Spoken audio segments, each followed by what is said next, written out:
Namungi w'omuntu akedde kwebulungulula banka ya Equity ettabi ly'e Soroti okubaawo ng'abajulizi nga poliisi eyambalagana n'ababbi ababadde bateberezebwa okuba mu banka eno munda.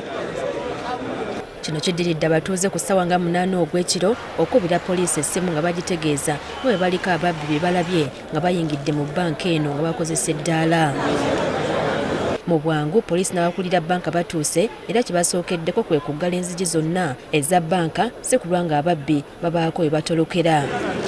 Poliisi ng'eyambibwako abakuumi okuva mu bitongole by'obwannannyini ebikuumi bakoledde wamu okweŋŋanga ababbi bano kyokka oluyingidde mu banka kibabuuseeko bwe basanzeeyo omukuumi wa banka yennyini ng'ali munda yeetuulidde ate ku mwalo ogwokubiri ku kizimbe kino okuli banka.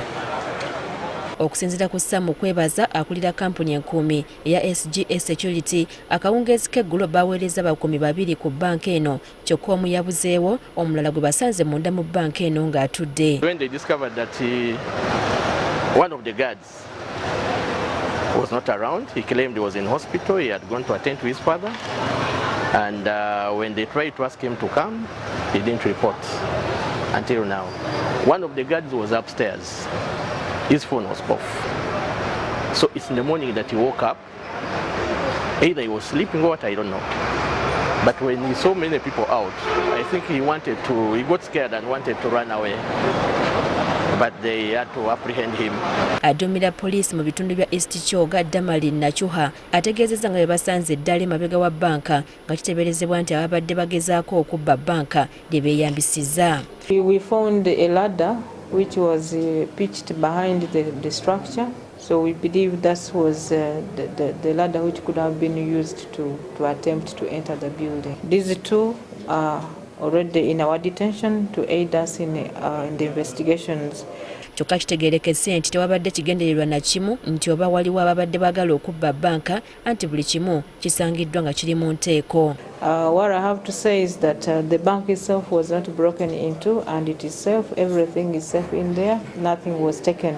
So we don't know whether it were the street kids who went up there, but all in all, everything is intact. They didn't break into the bank. Francis Serumu akulira banka ene Soroti asimye abatuuze bulijjo okuba obulindaala ko ne poliisi okusitokeramu okujja okutaasa embeera. Amyuka RCC wa Soroti Edwin Benesa agambye nti ebiriwo byonna biraga nti wandibanga wabaddewo ekkobaane ery'okubba banka kyokka enteekateeka n'egwa butaka. The other issue that I've noted with concern is that behind this building there are no cameras. So I think the bank erred when they didn't put cameras behind, and this has made our work very difficult.